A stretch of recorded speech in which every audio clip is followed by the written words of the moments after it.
En GBM, Invertir es una revolución, presenta La tajada del pastel. Si la economía fuera un pastel, aquel que sepa cómo prepararlo, decorarlo y repartirlo, se llevará la mejor rebanada. ¿Cómo se reparten las tajadas del pastel económico en la actualidad? ¿Cuál es la rebanada que le toca a México y cuál te toca a ti? ¿Es un pastel para todos los invitados o solo para el cumpleañero? Bienvenidos a La Tajada del Pastel, el podcast donde nosotros, Marina Gómez Robledo y yo, Rodrigo Hernández Gallegos, analizamos y debatimos sobre la economía moderna junto al doctor Luis de la Calle Pardo. Este rockstar de la economía mexicana nos enseñará a preparar los mejores pasteles y aparte, a llevarnos la mejor rebanada. Si queremos tener una sociedad exitosa, incluyente, donde todo el mundo pueda participar, necesitas eliminar las barreras. Gracias por escuchar La Tajada del Pastel en tu plataforma favorita. Sigue este podcast para que no te pierdas ninguno de nuestros episodios. Según la OECD, en México, las pymes emplean cerca del 80% de la fuerza laboral, por lo que son piezas claves para el crecimiento y desarrollo del país. Sin embargo, la gran mayoría no produce las ganancias suficientes, por lo que no llegan a los 2 años de vida. En este episodio hablaremos con Luis de la Calle sobre las características y los obstáculos que enfrentan los emprendedores en México. Hola Luis. ¿Cómo estás, Marina? Luis, ¿qué tanto emprendemos en México? Mucho. ¿Está de moda? Sí, es una necesidad y está de moda. Hola Luis. ¿Cómo estás, Rodrigo? Muy bien, gracias. Y cuéntame, ¿por qué sucede esto? ¿Cuáles son los principales obstáculos a los que se enfrentan? Bueno, yo creo que primero habría que pensar por qué hay tantas empresas en México. ¿Y tienes la respuesta? Santiago Levy escribió un libro hace 3 o 4 años donde decía que se llamaba Esfuerzos mal remunerados. O sea, México ha hecho un chorro de esfuerzos y no crecemos suficientemente. Y la explicación que él da es, el problema es que en México tenemos muchas empresas pequeñas que son muy poco productivas y que no crecen. Una pregunta es, ¿por qué hay tantas empresas en México? O sea, México tiene, por ejemplo, casi el mismo número de empresas que Estados Unidos, pero somos un país mucho más chico. Tenemos el doble de empresas que Brasil. Brasil es un país más grande. ¿Por qué hay tantas empresas en México? Bueno, y parte de la razón es que en los últimos 30 años hemos tenido un crecimiento muy importante, como platicamos en el mercado, sobre el mercado laboral, de la oferta laboral, trabajadores que llegan a edad de trabajar y no encuentran puestos de trabajo para colocarse. Y entonces las familias sustituyen la debilidad del mercado laboral con la apertura de pequeños changarros para vender tortas o dar un servicio de transporte o planchar o fabricar cosas de distinto nivel de sofisticación. Entonces la explosión del número de empresas está relacionada con el cambio demográfico de México de los últimos años, ¿no? El exceso de oferta laboral. Pero la otra pregunta más interesante es, oye, ¿por qué no las otras crecen? O sea, ¿por qué no crecen las pequeñas y al crecer emplean más gente? Y la respuesta es, bueno, porque es difícil en México para las pequeñas empresas crecer, a pesar del ánimo que tienen las personas de emprender, de solucionar sus problemas y aspiraciones familiares a través de la apertura de un pequeño negocio. El ecosistema para crecer es altamente punitivo para estas empresas por la extendida economía de la extorsión, como hemos conversado en otras ocasiones. Entonces, las empresas pequeñas en México enfrentan un conjunto de condiciones que hacen difícil su crecimiento. ¿Y por qué? ¿Cuáles son los principales obstáculos a los que se enfrentan? El obstáculo principal es la carga impositiva que implica el sistema de extorsión que existe en el país. En el sentido de que cuando empiezas a tener éxito, el número de personas que tratan de obtener parte de los beneficios que tú estás generando es muy grande. Y entonces las empresas toman una decisión consciente, las pequeñas empresas, de prefiero quedarme yo en este mercado limitado o en la informalidad donde tengo ventanilla única o solamente me extorsiona una persona y él se encarga de que no me extorsione nadie más, pero a condición de que yo no crezca. Y este, digamos, sistema perverso es probablemente la principal razón por la que las empresas en México no crecen. Si la extorsión bajara, ¿hay espacio para tanto emprendimiento en México?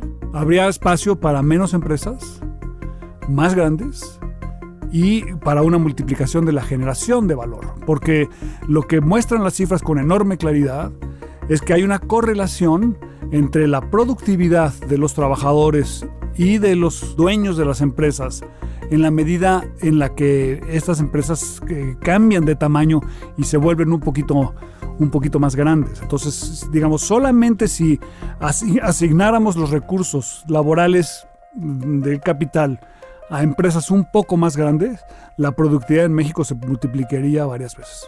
Y en este contexto, ¿qué papel juega en temas de emprendimiento el Estado? Tomando en cuenta que ahora el gobierno del presidente López Obrador eliminó el Instituto Nacional del Emprendedor, conocido como el INADEM. El presidente de la República escribió en el año 2020, en medio de la pandemia, un comunicado, uno de estos fines de semana que estuvo confinado en Palacio Nacional, sobre la economía moral. Y en ese documento el presidente dice que él no va a ser promotor de negocios. Porque el presidente parece tener este sentimiento de que las empresas en México, sobre todo las pequeñas y medianas, no pueden tener éxito a menos de que lo hagan a costa de alguien más, o lo hagan a través de la corrupción, o, lo dice él textualmente, a través de la suerte, pero no a través de la creatividad, del esfuerzo, del trabajo, de solucionar los problemas que tienen los consumidores, de crear nuevas tecnologías, de innovar.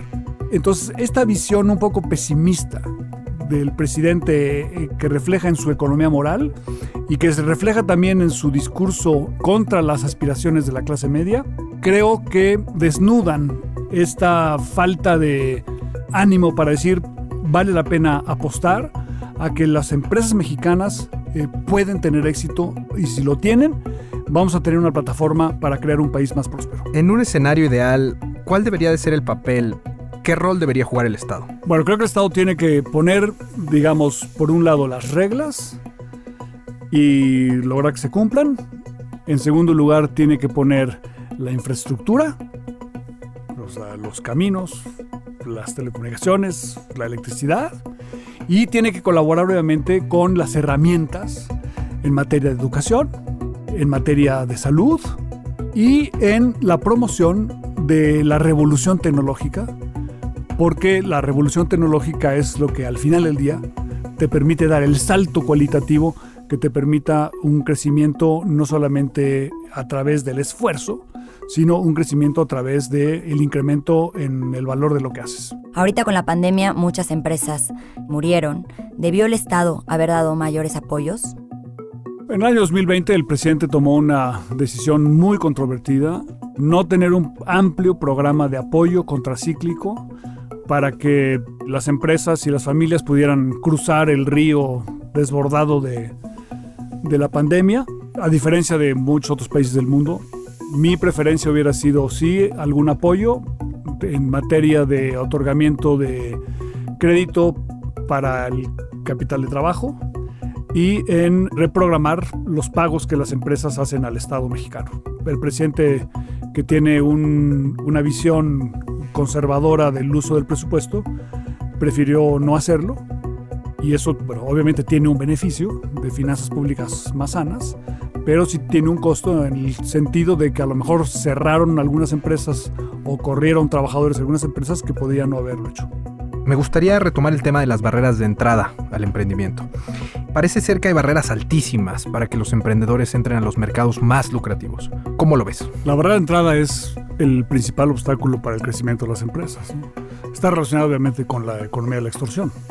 La extorsión es una forma de barrera de entrada.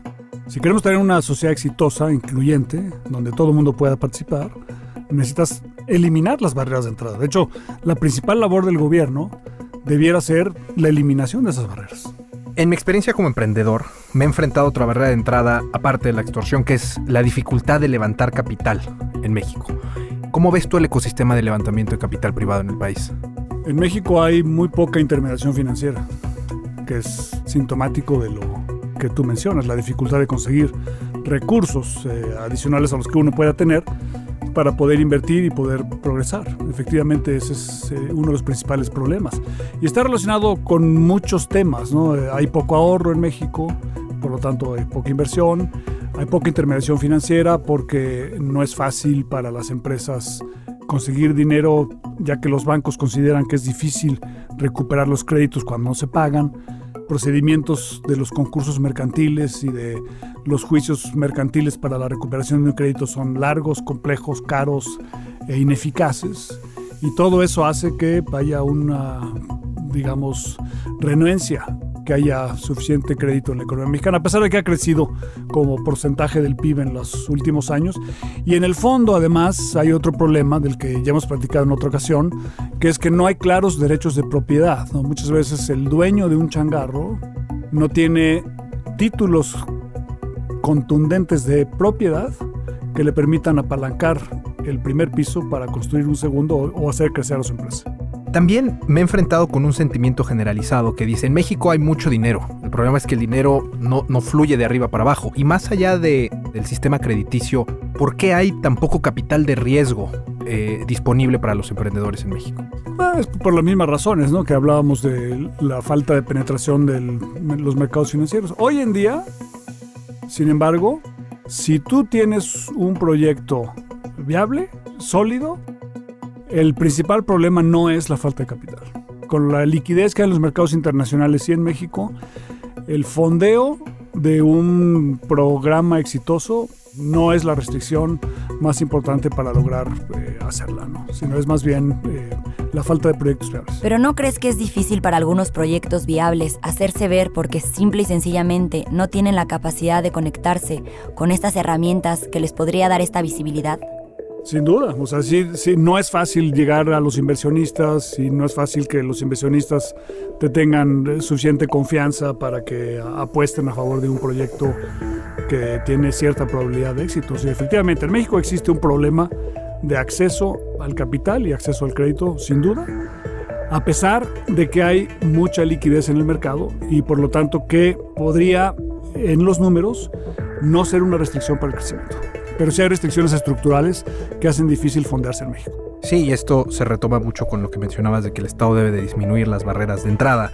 Y me imagino que mi siguiente pregunta tu respuesta va a ir muy ligada a lo que me acabas de comentar. ¿Por qué hay tan pocos unicornios mexicanos? Es decir, ¿por qué hay tan pocas empresas que llegan a valer más de los $1,000 millones? Bueno, yo creo que la pregunta más amplia es ¿por qué hay tan pocas empresas en las bolsas mexicanas de valores? Tenemos 2 bolsas en México y tenemos número de empresas listadas en ella es altamente limitado, insuficiente para el tamaño de la economía mexicana. O sea, ¿por qué no tenemos un esquema donde las empresas prefieren acudir al mercado y conseguir los recursos a través del sistema financiero? El común denominador de los unicornios en los mercados avanzados, de los países avanzados, es que su colocación en bolsa o su futura colocación en bolsa es lo que los hace tener éxito. O sea, ¿por qué están los inversionistas dispuestos a invertir en una empresa que potencialmente va a ser un unicornio? Porque ven la salida, ven la luz al final del túnel, y la luz al final del túnel es la colocación de esa empresa en la bolsa. Entonces, cuando la empresa va a la bolsa, ya los fondos pueden salirse con mucha facilidad cuando quieran, porque esa acción es bursátil. Se puede hacer transacciones, se hacen de manera transparente y te acaba saliendo. La probabilidad en México de que vaya una empresa a la bolsa es relativamente baja porque en México el mercado bursátil no ha sabido o no ha podido atraer a empresas a que se listen en ese mercado. ¿Y qué incentivos se deberían de generar para que las empresas busquen entrar a los mercados? Bueno, el hecho de que haya 2 bolsas debe ayudar porque eso implica cierta competencia entre ellas. Hay que bajar el costo de participar en estos mercados y hay que premiar la transparencia. Porque la transparencia tiene un costo, ¿no? Si tú eres un empresario y vas a la bolsa, pues vas a tener un gobierno corporativo más exigente, vas a tener que reportar trimestralmente todos tus números, vas a tener que desnudar la situación financiera y jurídica de tu empresa, vas a tener que transparentar quiénes son los dueños, entonces no todo el mundo quiere hacer esas cosas, pero entonces hay que premiar. O sea, las empresas que están en bolsa o que son públicas y que transparentan sus estructuras deberían ser consideradas de otra manera en México, de tal suerte que se conviertan en sujetas de crédito y valga la pena entonces listarse. Y regresando un poco al tema de los emprendedores y las pymes, ¿cuál crees que debería ser el papel ideal de una pyme en México? ¿Es más aspirarle a ser más grandes, como mencionabas, o también tal vez a interactuar mejor con las cadenas de valor y tener tal vez un modelo más parecido al alemán, con muchas pymes y no empresas tan grandes? Bueno, el ideal sería tener en México un grupo importante de empresas medianas, ¿no? Obviamente habrá grandes, transnacionales, qué bueno que las hay, qué bueno que son mexicanas, qué bueno que tienen éxito. Pero el desarrollo del país depende mucho más de que exista un número de una masa crítica de empresas medianas a las que las pymes puedan aspirar a convertirse en empresas medianas. Y esas empresas medianas tienen que invertir en lo que da más valor, que no es solamente, digamos, el esfuerzo, sino la inversión en marcas, la inversión en nuevas tecnologías, el desarrollo de nuevas tecnologías y el descubrimiento de nichos donde ellas puedan tener éxito. Y hablando de los nichos. Y todas esas empresas medianas deberían ser buenas candidatas para colocarse en bolsa. Y a través de la colocación en bolsa, obtener más recursos, democratizar más la propiedad de las acciones. En México las empresas generalmente tienen concentraciones muy importantes de la propiedad de esas acciones y control solamente por grupos relativamente pequeños, incluidas aquellas que están en la bolsa.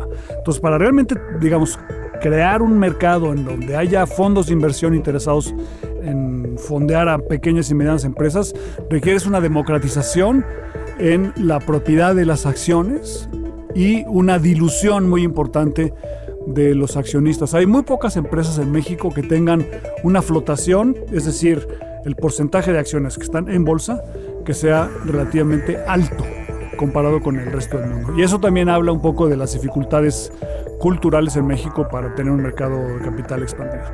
Y hablando de los nichos, ¿crees que hemos podido explotar bien esta creciente interacción comercial entre México, Estados Unidos y Canadá para encontrar estos nichos para agregar más valor al proceso? No, sí. O sea, México es el principal socio comercial de Estados Unidos. O sea, te lo hubieran dicho hace 30 años, hubieras dicho por ningún motivo, eso nunca va a suceder.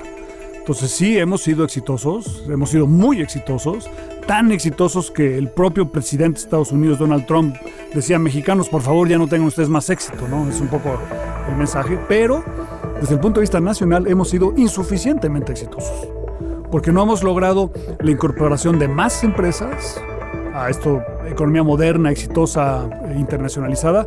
No hemos tampoco logrado que más segmentos de la población participen, que más sectores de la economía tengan esa interacción y que más regiones del país también puedan interactuar. Y todos ellos, regiones, empresas, sectores de la economía, pueden potencialmente participar de estos mercados. ¿Qué papel juegan las pymes en el proceso de internacionalización que ha tenido México? Bueno, el Tratado de Libre Comercio renegociado, el hoy en día TEMEC, tiene por primera vez un capítulo sobre pymes que trata de fomentar la participación de las empresas, no solamente grandes, sino también las pequeñas y medianas, en la economía de América del Norte. El mejor mecanismo para lograrlo va a ser la profundización de la economía digital. Las pymes pueden participar una de dos maneras, ¿no? Una es indirectamente, o sea, convertirse proveedoras de las empresas grandes que participan en el mercado, ya sea de manufactura o de comerciales, ¿no? Esa es una forma, o sea, utilizar la plataforma de un segundo, un tercero. Y la otra es utilizar las plataformas digitales para tú atender un nicho de mercado en Estados Unidos o en Canadá. Tú podrías concebir que, como productor de un cierto bien o servicio que tiene demanda en Estados Unidos, en el estado de Nueva Jersey, para llegar al estado de Nueva Jersey necesitas una plataforma digital que te permita llegar al consumidor allá y no tratar de vender de todo Estados Unidos, porque la única manera de vender en todo Estados Unidos es obviamente ser grande. El impulso a la economía digital y al comercio electrónico es quizá el principal elemento para lograrlo. Y el nuevo TEMEC tiene una cláusula que fomenta el uso de plataformas digitales para comercio transfronterizo y elimina las restricciones de todo tipo para todas aquellas transacciones que sean menores a $100 por compra. Entonces, una empresa mexicana que produce patos o produce mole o hace camisas, hasta $100 puede enviar los productos a Estados Unidos y Canadá sin ninguna restricción.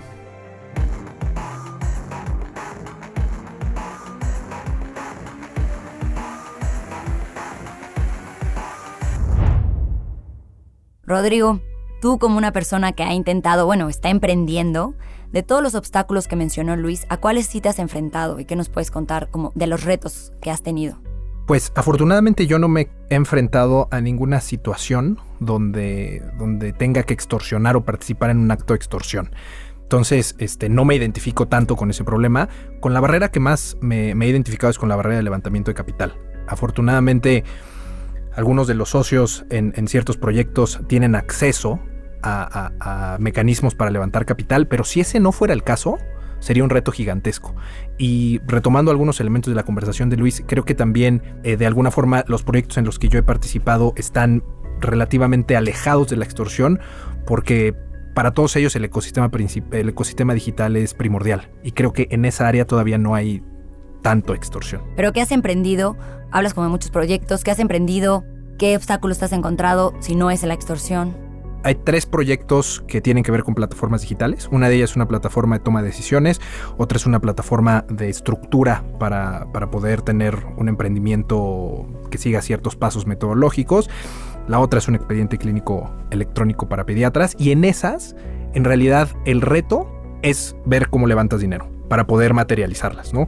Hay otra en la que estamos construyendo invernaderos hidropónicos verticales, y ahí el tema que vino a la conversación de utilizar plataformas digitales para recibir insumos y vender sí ha sido nos ha beneficiado muchísimo. O sea, hemos podido traer lámparas LED que en México no se consiguen de Estados Unidos, aunque ahora que estoy pensando, sí hubo un tema de extorsión en la aduana. La aduana sí te dice, oye, esto no lo podemos pasar, y te empiezan a poner una serie de trámites gigantescos que para un proyecto que está empezando, pues puedes pasar un número pequeño de lámparas, ¿no? Pero si quieres hacerlo crecer, pues ese sería un costo mucho más alto. Pero ¿cómo lo solucionaste? Eso, la verdad, lo solucionó uno de los socios, porque la empresa familiar trae muchas cosas, importa muchas cosas, entonces tenían ya como una especie de contacto aduanal que nos ayudó a resolver el problema. Pero, de nuevo, regreso al tema de los contactos. O sea, al parecer, para emprender bien en México necesitas tener contactos. Y creo que ese es uno de los grandes retos, que no necesariamente está ligado con la extorsión, tal vez está más ligado con la desigualdad. Pero ese es un tipo de emprendimiento, ¿no? El que tú hacías. Pero con Luis hablábamos, emprender también es la persona que pone su puesto de jugos.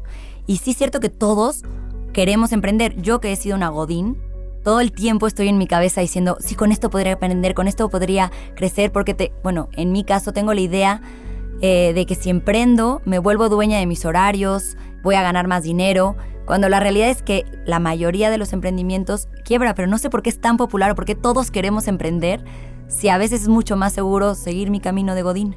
No sé si de nuevo tiene que ver con un tema de desigualdad, o como lo hablamos en algún punto, de la estructura del mercado laboral, porque tal vez el salario no alcanza. Entonces buscas diversificar tus opciones de ingreso.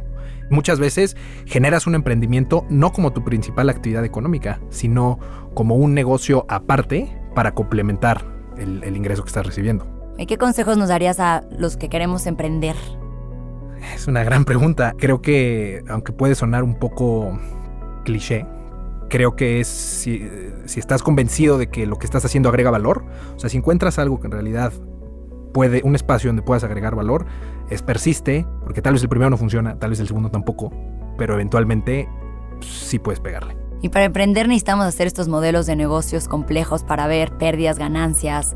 ¿Qué tan importante es esto?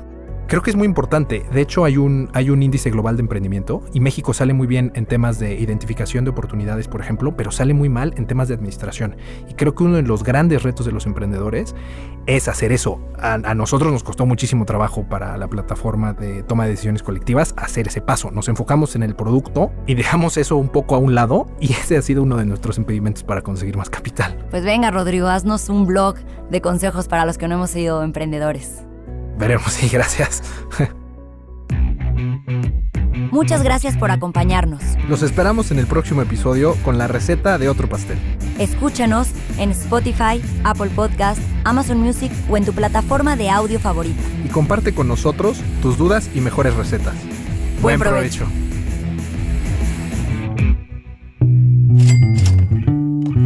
En GBM, invertir es una revolución. Presentó La tajada del pastel.